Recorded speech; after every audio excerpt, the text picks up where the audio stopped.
Primeira Epístola de João, capítulo 2, versículo 28 e 29. Estamos dando sequência a esse estudo na primeira carta de João, e hoje é a aula de número 13. Estaremos terminando o capítulo 2. Graças a Deus, passamos da metade. Até 2022, se Deus quiser, nós vamos terminar. Diz assim, todos acharam? Primeira Epístola de João, capítulo 2, versículo 28 e 29. Não confundam com o Evangelho de João. É epístola, carta. Diz assim a palavra de Deus: E agora, filhinhos, permanecei nele, para que, quando ele se manifestar, tenhamos confiança e não sejamos confundidos por ele na sua vinda. Se sabeis que ele é justo, sabeis que todo aquele que pratica a justiça é nascido dele. Amém. Os irmãos podem sentar-se. Em nome de Jesus. Irmãos, o que mais me chama a atenção nessa epístola de João é o modo carinhoso, amável, com que ele trata tanto os seus leitores como os seus membros, os membros da sua igreja. Ele usa constantemente a palavra filhinhos. E quando ele usa filhinhos, o assunto estreita. Essa palavra, filhinhos, nessa carta aqui, ela é usada nada mais, nada menos do que 8 vezes. E sempre que ele usa esse termo, é para consolar, exortar, advertir ou até exortar. Quando ele introduz com filhinhos, pode ver que vem bomba, vem um aperto, como aquele que aperta aí com a chave de fenda, um móvel. Por exemplo, 1 João 2:1, ele nos adverte dizendo, se quiser deixar a Bíblia aberta e acompanhando os versículos, se você tiver agilidade, se não tiver, ouça. 1 João 2:1, ele diz assim, meus filhinhos, estas coisas vos escrevo para que não pequeis. E, se todavia alguém pecar, temos um advogado para com o Pai, Jesus Cristo, o justo. Demos uma aula sobre esse assunto. 1 João 2:12, ele nos consola com as seguintes palavras. Filhinhos, olha o filhinhos aí, escrevo-vos porque pelo seu nome vos são perdoados os pecados, ou pela sua pessoa, ou pela sua morte na cruz. Não é automático, é mediante o arrependimento. 1 João 2:18 já tem uma exortação, quando ele diz, filhinhos, é já a última hora, e como ouvistes que vem o anticristo, também agora muitos se têm feito anticristos, por onde conhecemos que é já a última hora. É uma exortação, falando sobre o anticristo, os anticristos e a última hora, a vinda do Senhor. Em 1 João 3:7, temos mais uma exortação. Filhinhos, ninguém vos engane. Quem pratica a justiça é justo, assim como ele é justo. E no versículo 18 do mesmo capítulo, 1 João 3, olha aqui a advertência, quando ele diz, meus filhinhos, não amemos de palavra nem de língua, mas em obra e em verdade. Ou seja, o amor não seja de palavra, mas com atitudes. E o que falar do consolo que encontramos em 1 João 4:4? Olha que consolo, quando João diz, filhinhos, vocês são de Deus e já os tendes vencido, os falsos profetas, os anticristos, os falsos mestres, porque maior é o que está em vós do que aquele que está no mundo. A palavra de consolo, de esperança. E em 1 João 5:21 há um alerta, uma advertência para mim e para você. Quando João diz, 1 João 5:21, filhinhos, guardai-vos dos ídolos. Olha que coisa, parece contraditória. Falar para os filhinhos se guardar dos ídolos é porque o crente pode ser ou se tornar um idólatra, mesmo não adorando uma imagem de escultura. Ele pode adorar um filho, um carro, se dedicar, tudo aquilo que você dedica mais do que a Deus se torna um objeto de adoração. E nos versículos que lemos no início, no versículo 28 e 29, mais uma vez ele diz: e agora, filhinhos, permaneçam nele, ou permanecei nele, para que quando ele se manifestar, tenhamos confiança e não sejamos confundidos por ele na sua vinda. Se sabeis que ele é justo, sabeis que todo aquele que pratica a justiça é nascido dele. Sendo assim, o apóstolo João, ele nos apresenta aqui, aos seus filhinhos e a nós, 3 verdades fundamentais para nos ajudar na nossa caminhada diária. 3 verdades práticas para o nosso dia a dia, nesses 2 versículos. E a primeira verdade que encontramos é que precisamos permanecer em Cristo até o fim. Amém? Precisamos permanecer em Cristo até o fim. É o que está no versículo 28, parte A. E agora, filhinhos, permanecei nele. Permanecei nele. Nele quem? Em Cristo. Essa palavra permanecer significa basicamente continuar, prosseguir, conservar, insistir, persistir, perseverar. Vá até o fim com Cristo. É o que o apóstolo João está dizendo aqui. E essa é uma palavra que João gosta de usar com muita frequência nessa carta. Constantemente ele usa essa palavra permanecer, permanecer e permanecer.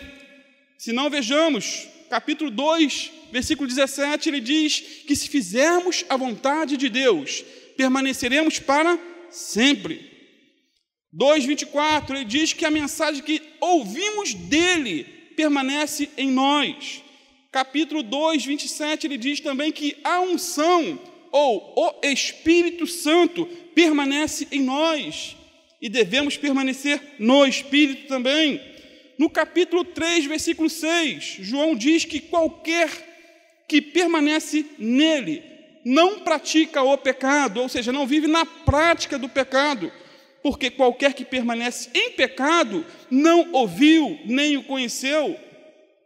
No versículo 9 do capítulo 3, João diz que qualquer que é nascido de Deus não permanece em pecado, porque a sua semente permanece nele e não pode pecar, porque é nascido de Deus.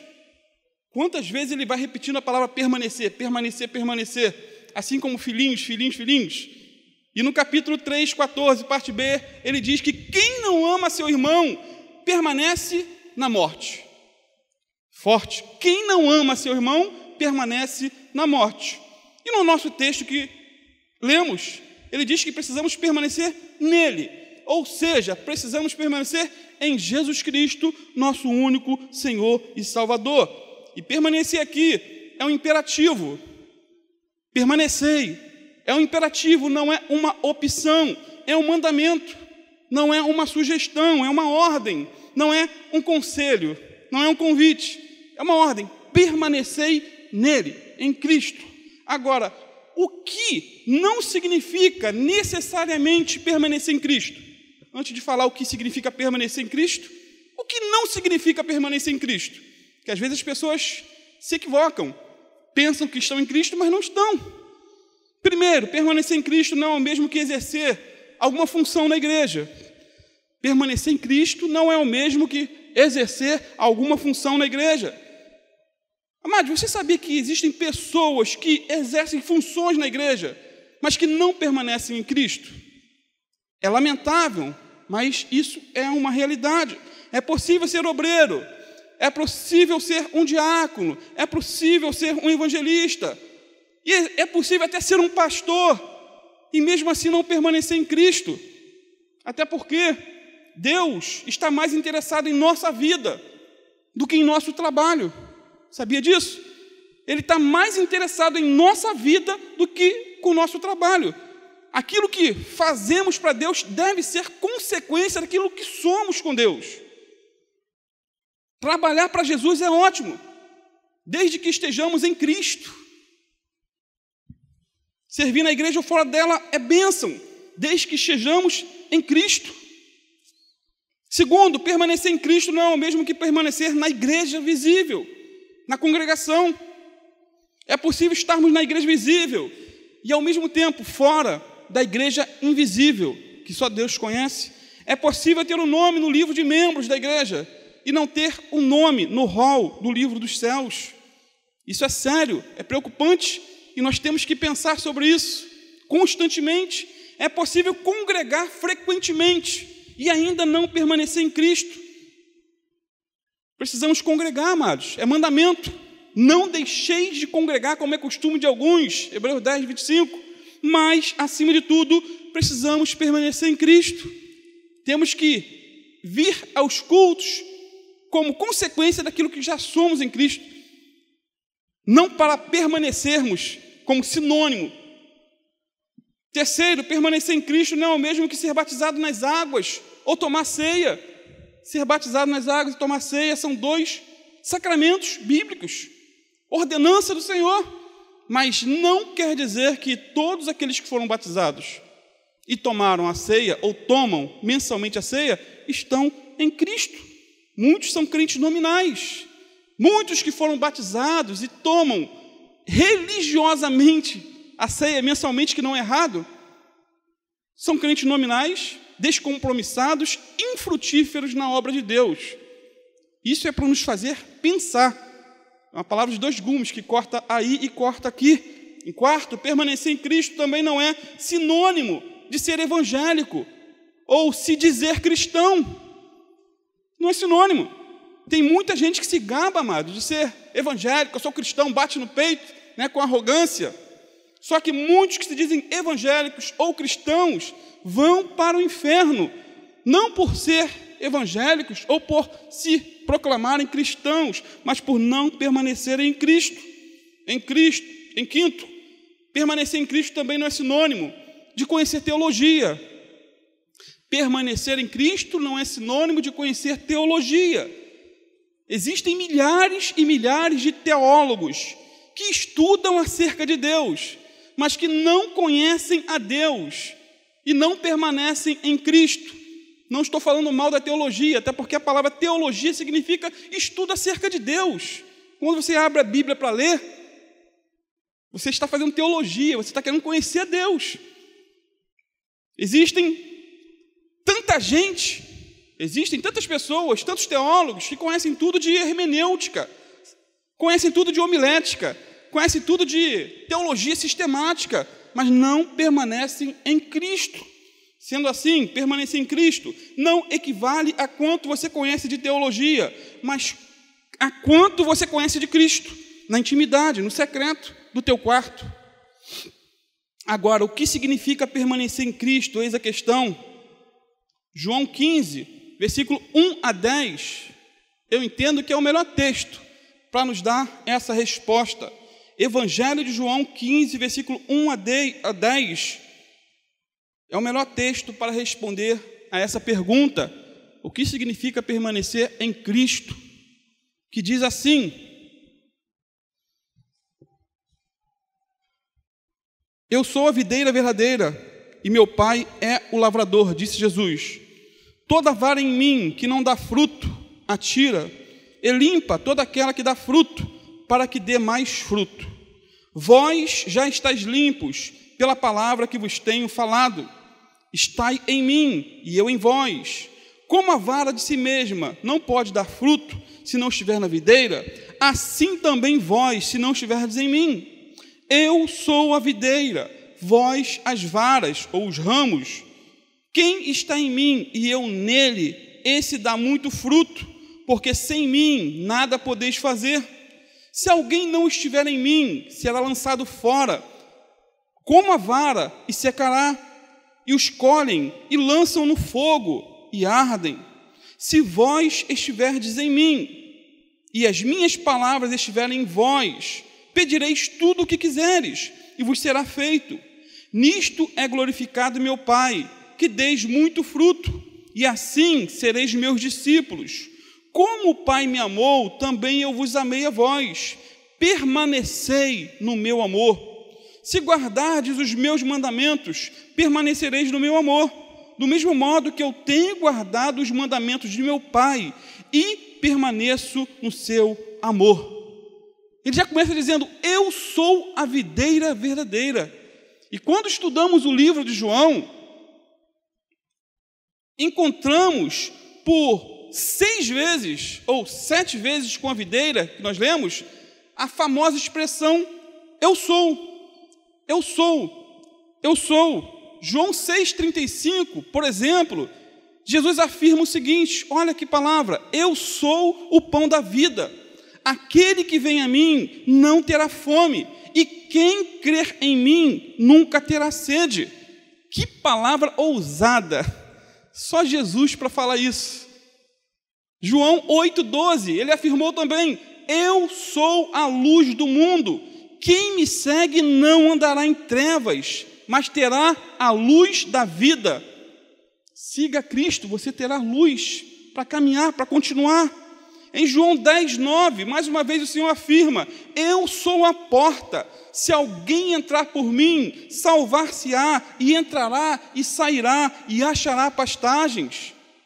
E o que falar de João 10,11, em que o Senhor Jesus, sem rodeios, ele diz, eu sou o bom pastor dá a sua vida pelas ovelhas. Você é a ovelha de Cristo? Jesus deu a vida por você e por mim. Ele se entregou até o fim, nos amou até o fim. Já em João 11,25, o Senhor fez uma afirmação ousada, mais uma vez. Eu sou a ressurreição e a vida. Quem crê em mim, ainda que esteja morto, viverá. Que coisa tremenda. E por falar em afirmação ousada, olha o que Jesus disse em João 14,6.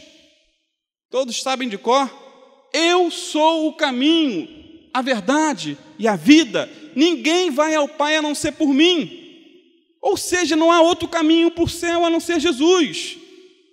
Existe exclusivismo, não numa denominação, mas numa pessoa. A exclusividade da salvação não está numa denominação, mas em Jesus Cristo, nosso Senhor e Salvador. Você tem 2 opções, ou considera ele louco pelas afirmações, ou crê no que ele falou. E eu prefiro crer na segunda opção, que ele é Deus, ele é o caminho, ele é a verdade, ele é a vida. E agora Jesus disse, aí no versículo 15, capítulo 15, versículo 1, eu sou a videira verdadeira, e o meu Pai é o lavrador. Sendo assim, amados, encontramos nesse texto a videira, encontramos o agricultor, os ramos e os frutos. A videira verdadeira é quem? É Jesus Cristo, nosso Senhor. O lavrador ou agricultor é Deus, o Pai. Os ramos somos nós. Os ramos somos nós. E o fruto é aquilo que produzimos como resultado de permanecermos em Cristo. Esse é o fruto que Deus espera. Essa é a consequência de se estar em Cristo, de se permanecer em Cristo. Quais seriam esses frutos? Arrependimento de pecados. Uma fé genuína em Jesus Cristo como seu único e suficiente Salvador, santidade de vida, amor à palavra de Deus, amor aos irmãos, um amor doador, não só de palavras.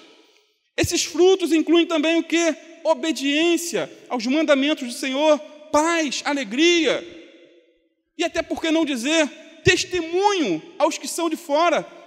Isso é produzir frutos. Você viver uma vida íntegra lá fora no teu trabalho. Ser luz lá fora, para que não seja escândalo para o Evangelho. Tudo isso, amados, é produzido por nós, como resultado de estarmos ligados à videira verdadeira que é o Senhor Jesus. Sem Ele, nada podemos produzir ou fazer. Sem Cristo, nada somos. A vida frutífera do cristão vem de Cristo. A vida do ramo vem de quem? Da videira. Fora da videira, o ramo é estéril, é inútil. Contudo, o ramo, estando ligado à videira, sendo podado na hora certa, produz muito fruto. Você já viu um ramo se esforçando ao máximo para produzir uma uva? Não, é natural. Se estiver ligado à videira, naturalmente, na época certa, no momento certo, vai produzir frutos. Assim é a nossa vida. Você já viu um pé de abacate em um canto se esforçando para dar fruto? Não. É natural na vida do cristão dar fruto, quando ele está em comunhão íntima com o Senhor. E é nossa comunhão com Cristo, por meio do Espírito Santo, que nos permite dar frutos para a glória de Deus. Sendo assim, produzir frutos sem estar unido a Cristo é impossível, assim como é impossível esperar uvas de um ramo cortado. Se está cortado, se o galho está quebrado, não vai produzir. Amados, a segunda verdade de nosso texto inicial é que precisamos permanecer em Cristo para que, quando Ele se manifestar, tenhamos confiança e não sejamos envergonhados. E essa parte é bem delicada. Aqui está o motivo pela qual devemos permanecer em Cristo, para não ficarmos envergonhados na vinda do Senhor. Olha aí no versículo 28, acompanhe. E agora, filhinhos, permanecei nele. Para quê? Para que, quando ele se manifestar, tenhamos confiança e não sejamos confundidos por ele na sua vinda. Irmãos, essa palavra manifestar é usada 5 vezes nessa carta, em referência ao Senhor Jesus. 5 vezes. 3 delas falam da sua primeira vinda, da sua manifestação há 2000 anos atrás. E se referem à sua encarnação. Por exemplo, 1 João 1, versículo 2. Olha o que João vai dizer. Porque a vida foi manifestada, e nós a vimos, e testificamos dela, e vos anunciamos a vida eterna, que estava com o Pai, e nos foi manifestada. Ou seja, o eterno se fez presente. O eterno se fez limitado. O Deus eterno se fez carne e habitou entre nós. É a doutrina da encarnação do Verbo, não é reencarnação, que é uma doutrina diabólica, mas a encarnação do Verbo é um mistério que foge ao nosso entendimento. Mas diz o quê? Que Jesus, que sempre existiu, tomou a forma humana. 1 João 3,5 diz também: e bem que sabeis que ele se manifestou para tirar os nossos pecados, e que nele não há pecado. Ou seja, a manifestação do Filho de Deus, há 2000 anos atrás aproximadamente. E no verso 8 aí do capítulo 3, mais uma vez essa palavra manifestar, no sentido da primeira vinda, quando ele diz: quem pratica o pecado é do diabo, porque o diabo peca desde o princípio. Para isso, o Filho de Deus se manifestou, ou veio, ou tomou a forma humana, para desfazer as obras do diabo. Então, essa primeira manifestação consistiu na encarnação, consistiu na vida, morte e ressurreição do Senhor. Ela é chamada de manifestação porque foi a aparição ao mundo do Salvador, que antes não havia aparecido. Essa é a primeira manifestação. Agora, por 2 vezes, essa mesma palavra trata da sua segunda vinda, a palavra manifestar. A primeira menção é no versículo que estudamos, versículo 28, que diz: e agora, filhinhos, permanecei nele para que, quando ele se manifestar, tenhamos confiança e não sejamos confundidos por ele na sua vinda.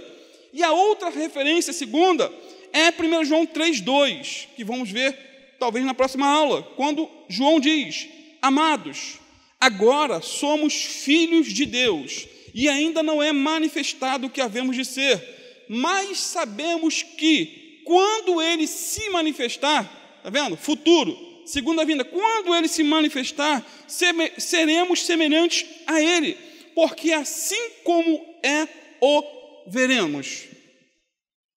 Amados, a segunda manifestação é o retorno público e visível do Senhor Jesus a este mundo, para completar a obra iniciada na primeira vinda. Sendo assim, a expressão quando ele se manifestar é uma referência clara da segunda vinda de Cristo. Jesus está voltando. Amém? Jesus está voltando. Não sabemos a hora, não sabemos o dia, não sabemos o mês, não sabemos o ano, não sabemos a década, não sabemos, mas temos uma certeza: ele vem sem demora. E ele vai voltar de maneira gloriosa, de maneira pessoal, de maneira visível. Apocalipse diz que todo olho o verá. todo olho o verá. Irmãos, independente para onde o cristão olha, ele sempre encontra razões para glorificar e aprender de Deus. Se ele olha para o passado, ele vê a cruz, onde Jesus morreu em seu lugar. Se ele olha para dentro de si mesmo, ele vê o Espírito Santo ensinando-o e capacitando-o a viver nesse mundo de trevas. Se ele olha para os lados, ele vê uma multidão de irmãos que compartilham da mesma fé e do mesmo amor.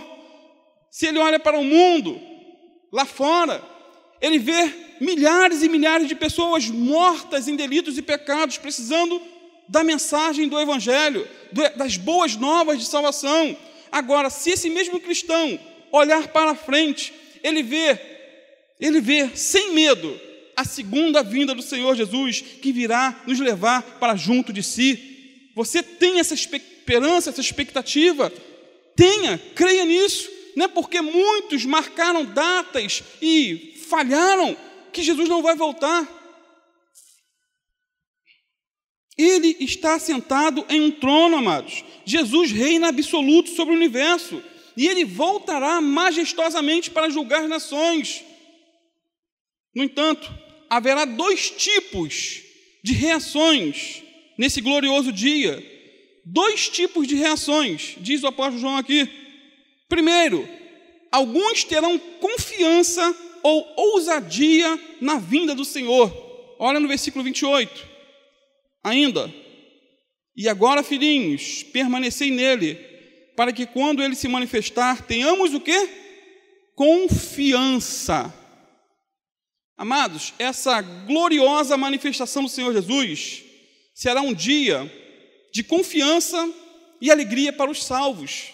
Confiança e alegria, será o dia da recompensa, será o dia do galardão para muitos, será o dia em que os mortos em Cristo ressuscitarão para a ressurreição da vida, para terem corpos imortais, incorruptíveis, gloriosos, poderosos, espirituais.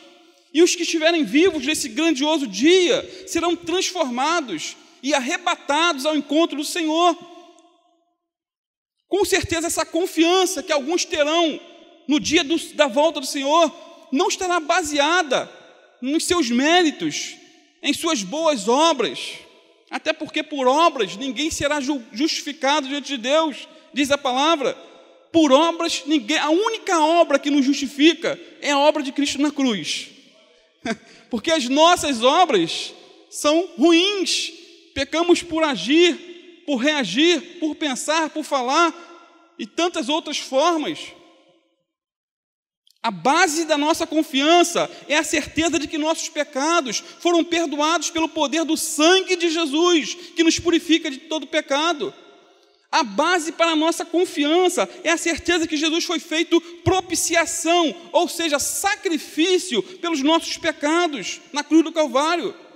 A base para a nossa confiança naquele grande dia é a certeza de que não vivemos mais no pecado, porque o Filho nos libertou. Se o Filho vos libertar, disse Jesus, verdadeiramente sereis o quê? Livres.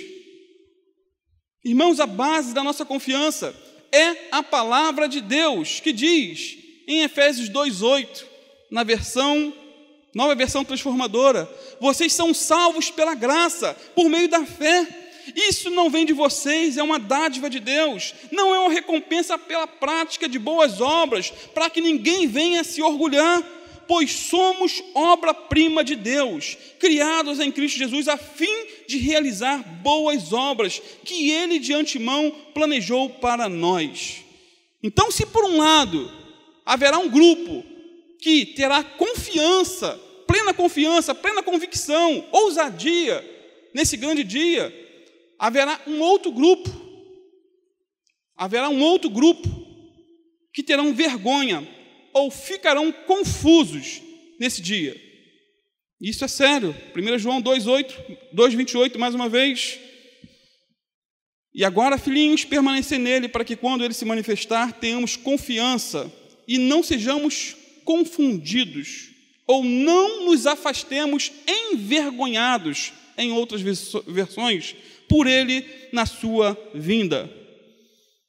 A grande verdade é que Jesus voltará para alguns como Salvador, mas para outros como juiz. Aqueles que permanecem até o fim com Cristo, esses não serão envergonhados. No entanto, como diz aí o Augusto Nicodemos, haverá aqueles que se afastarão envergonhados de Cristo quando ele regressar. Pode ser que João tenha em mente os falsos mestres que tentavam iludir os crentes com mentiras e heresias.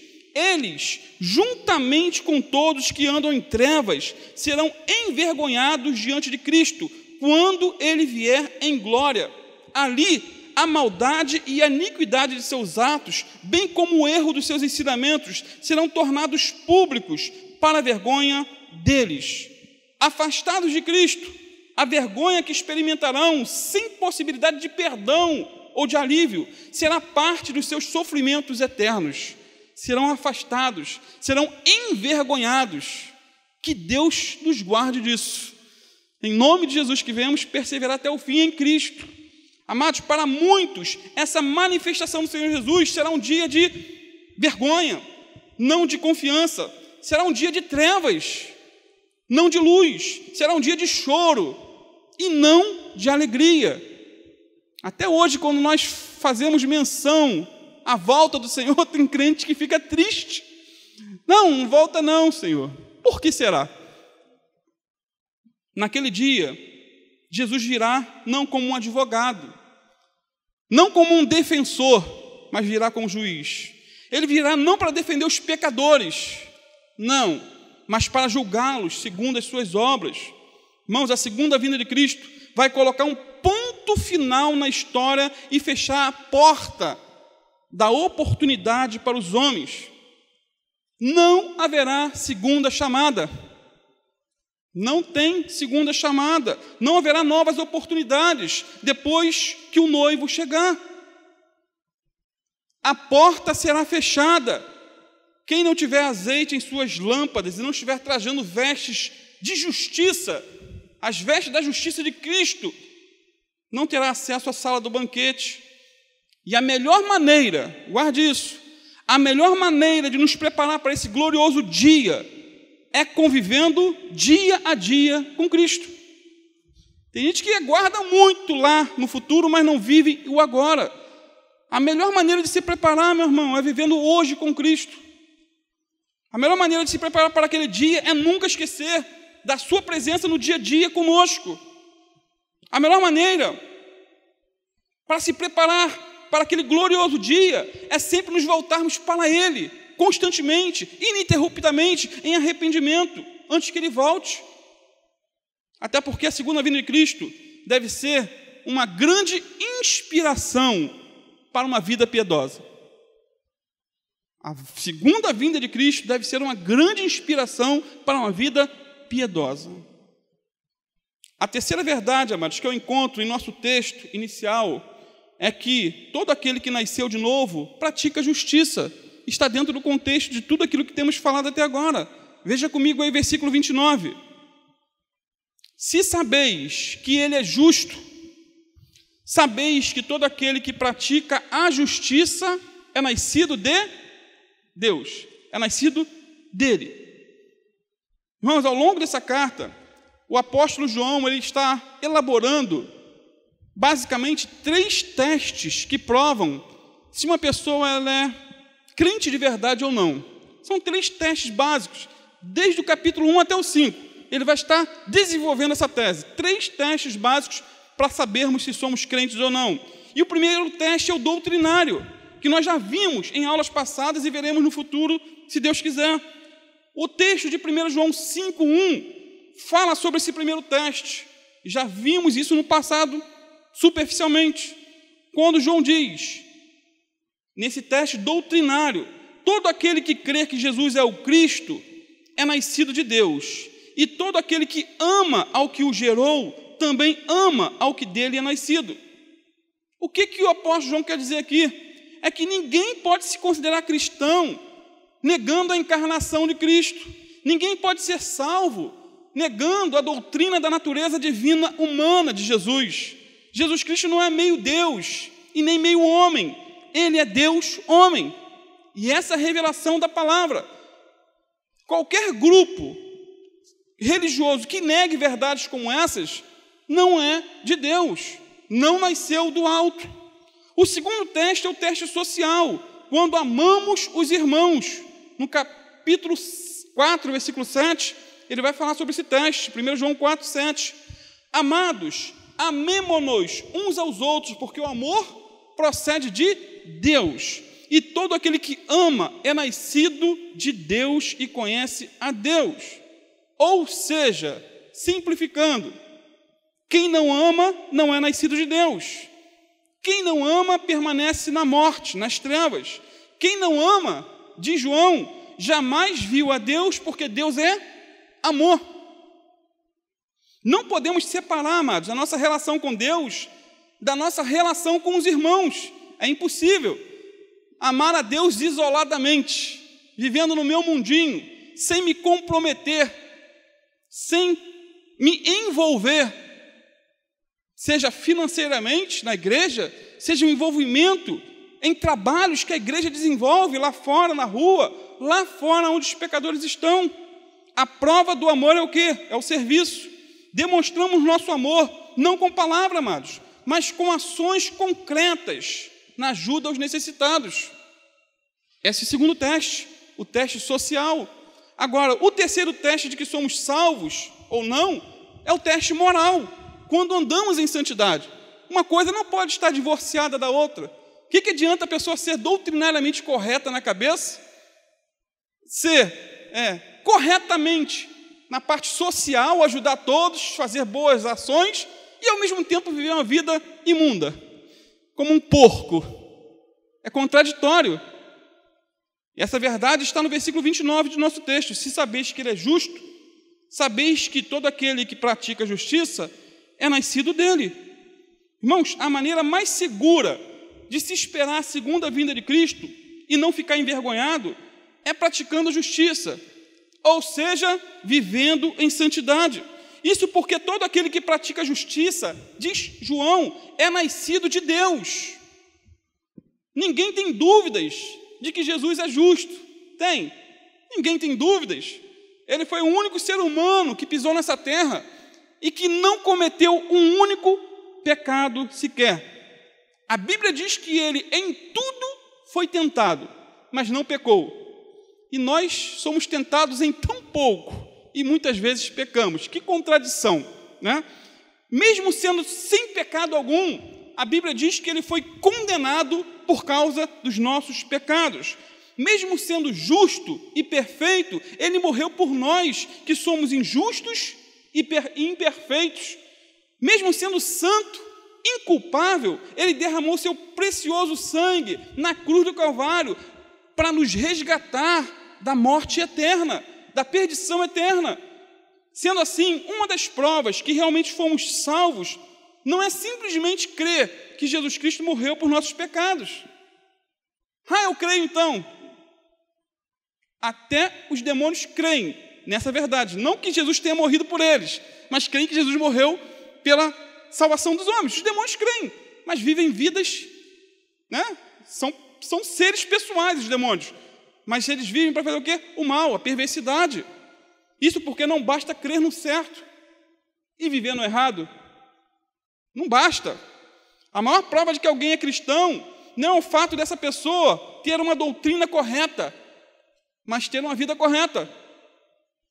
Por vida correta, não quero dizer vida perfeita, pois nenhum de nós temos uma vida perfeita, amados. Isso é fato. O cristão não é um ser impecável, mas Deus espera que cada cristão não peque de maneira habitual. Esse é o desejo de Deus, a nossa santificação, a nossa separação diária. O pecado vai rodar a tua cabecinha todo dia, a nossa cabecinha, a nossa mente. Mas temos que depender ou permanecer nele para resistirmos ao pecado. O cristão não é um ser impecável. Não somos salvos por ter um comportamento correto. Nós não somos salvos por ter comportamento correto, mas todo salvo se comporta corretamente. Isso é fato. O que ensinamos ou pregamos só será confirmado como verdadeiro ou falso quando agimos. quando praticamos. Não pode existir um abismo, diz Hernandes Dias Lopes, entre a teologia e a ética, entre a fé e as obras, entre o que falamos e o que fazemos, ou aquilo que praticamos. A vida cristã consiste em prática, não apenas em palavras ou teorias, porque de teorias o mundo está cheio. Os atos, palavras e pensamentos de uma pessoa estão intimamente ligados à sua salvação. Isso porque quem peca de maneira habitual, diz o apóstolo João, é do diabo. Olha o que o apóstolo João vai dizer, 1 João 3,8. Aquele que pratica o pecado procede do diabo, porque o diabo vive pecando desde o princípio. O diabo nunca se arrependeu. Ele está sempre pecando, acúmulo de pecado. Por que quando Jesus disse, lá, no caso daquela mulher adúltera, aquele que não tiver pecados, atire a primeira pedra, por que os mais velhos saíram primeiro? Eles tinham mais pecados acumulados, meu irmão. Uma pessoa com 50 anos tem muito mais pecado, aqueles que não se arrependeu, do que uma criança de 10. Vai acumulando. Por isso que quanto mais idosa a pessoa fica sem se arrepender, ela vai ficando corcunda. É brincadeira. Vai pesando, né? A pessoa tem a ideia de que, tá velhinho, virou santo, né? Só Deus sabe o que aquela pessoa fez na vida. E não se arrependeu. Então, o estilo de vida do diabo é o pecado. Qual a missão dele? Roubar, matar e destruir. O diabo não gerou homem algum, mas aquele que imita o diabo é como se fosse filho do diabo. Mas o propósito de Deus para seus filhos, no entanto, é o quê? Santificação, separação, compromisso, seriedade. Por isso o apóstolo João nos deixou o seguinte texto, de 1 João 2,1, que já estudamos isso no passado. Filhinhos meus, estas coisas vos escrevo para que não pequeis. Por que ele está escrevendo essa carta toda? Olha, estou escrevendo isso tudo aqui para que vocês não pequem, porque o pecado tem consequências. Consequências nessa vida e consequências na eternidade.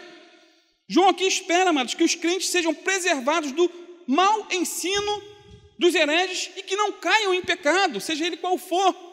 Esse é o desejo de Deus. Mas ele sabia também que, se por acaso pecassem, e não há quem não peque, teria um advogado junto ao Pai. Por isso, na parte B, 1 João 2,1, ele diz, se todavia alguém pecar, temos advogado junto ao Pai, Jesus Cristo justo. Ele é a propiciação pelos nossos pecados. Propiciação é sacrifício. Ele foi o sacrifício pelos nossos pecados, e não somente pelos nossos próprios, mas também ou ainda pelos do mundo inteiro. Olha que moderação impressionante que ele usa nesse versículo. Primeiro ele diz que escreve essas coisas para que não pequemos. Não pequem. Depois ele conclui com todavia.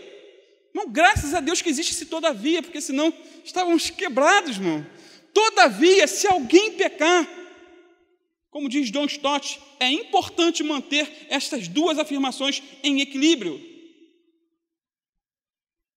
Eu escrevo para que vocês não pequem. Todavia, se alguém pecar, é preciso pregar, ensinar e alertar que o pecado é maligno e jamais deve ser incentivado ou tolerado, até porque a prática do pecado é incompatível com a vida cristã.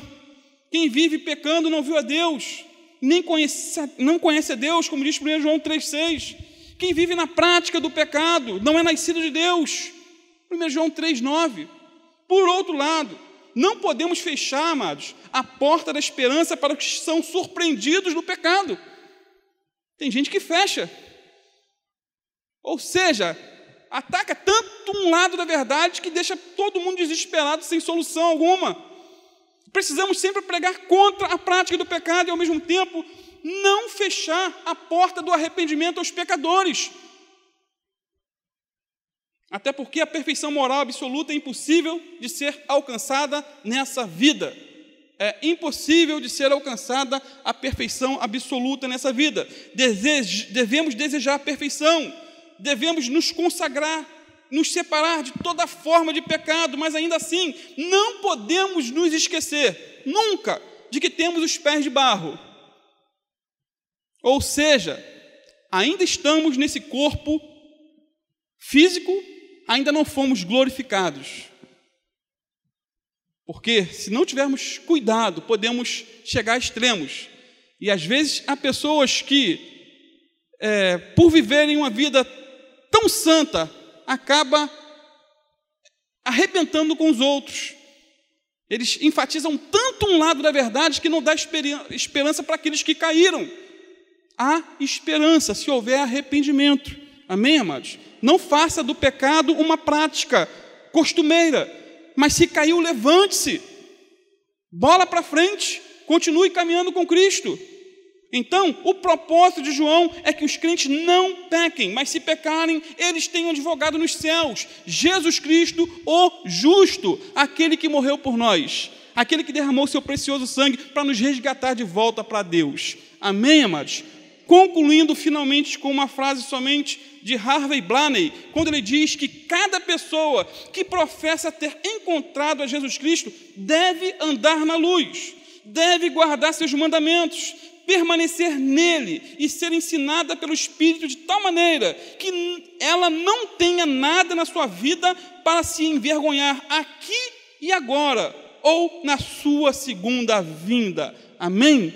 Guarde essa palavra no teu coração, ande em santidade, viva para Deus até aquele grandioso dia, para que você não seja envergonhado, mas tenha plena confiança quando Ele voltar, ou quando fecharmos os olhos aqui nessa terra. Vamos ficar de pé, vamos estar orando, e a irmã Nínive vai estar cantando esse último louvor. Achei lindo, lindo, lindo, lindo, antigo, mas bênção de Deus. Pai, te louvamos, Senhor, por mais essa aula concluída, te louvamos, Senhor, por esse sol, por esse calor, te louvamos, Senhor, porque Tu és um Deus que permanece fiel em todas as estações do ano, Pai. Graças te damos.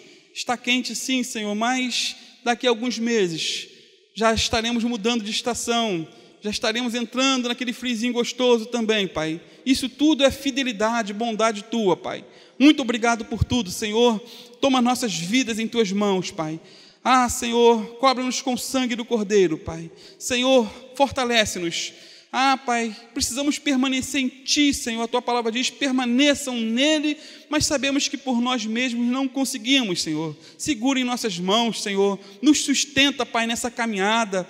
Pai, em nome de Jesus, por mais que o homem venha nos decepcionar, por mais que pastor, obreiro, diácono, evangelista, seja lá quem for, venha nos decepcionar, Senhor, que nós possamos estar com a nossa mente, com nossos olhos fixos em Ti, Senhor, porque o Senhor é aquele que nos segura pelas mãos, nos sustenta, Senhor. Então nos ajuda nessa caminhada, Pai, por mais que venha vendavais, por mais que problemas na família sejam levantados, Senhor, venham acontecer, Pai, por mais que doenças inesperadas venham nos atingir, Senhor, nos ajuda, Senhor, a permanecer em Ti, Senhor, até aquele glorioso dia, Pai, o dia da volta do Senhor. Não sabemos quando será, Pai, mas queremos, Senhor, ter confiança, não confiança baseada em nós mesmos, baseada em nossos méritos, baseado naquilo que fazemos de bom. Ah, Senhor, porque na verdade não somos bons, Senhor, só o Senhor é bom, só o Senhor é bom. Ah, Senhor, nós somos falhos, Senhor, erramos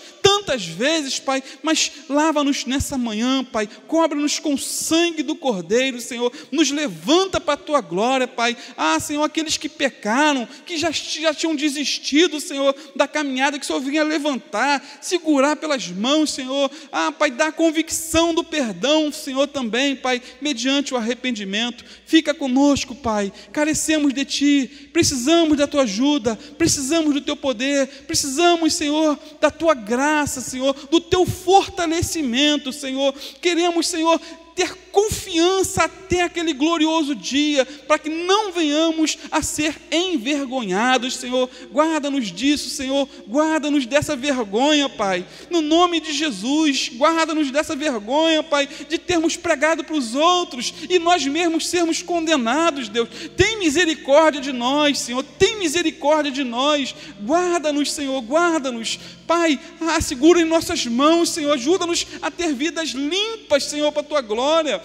Oh, Pai, que nosso casamento venha a ser bênção para o casamento dos outros, Senhor, que não venhamos viver como um ringue, Pai, marido e mulher brigando, Pai, com tanta confusão dentro do lar, Senhor, tem misericórdia, Senhor, restaura a nossa família, restaura nosso lar, restaura a nossa igreja, Pai, cura-nos por completo, Senhor, para a honra e glória do Teu santo nome, Pai. Prepara nossas vidas, Senhor, para aquele glorioso dia, ou até o dia da nossa morte, que possamos perseverar, permanecer em Cristo, em Cristo, em Cristo, para a glória do Teu nome, em nome de Jesus. Amém.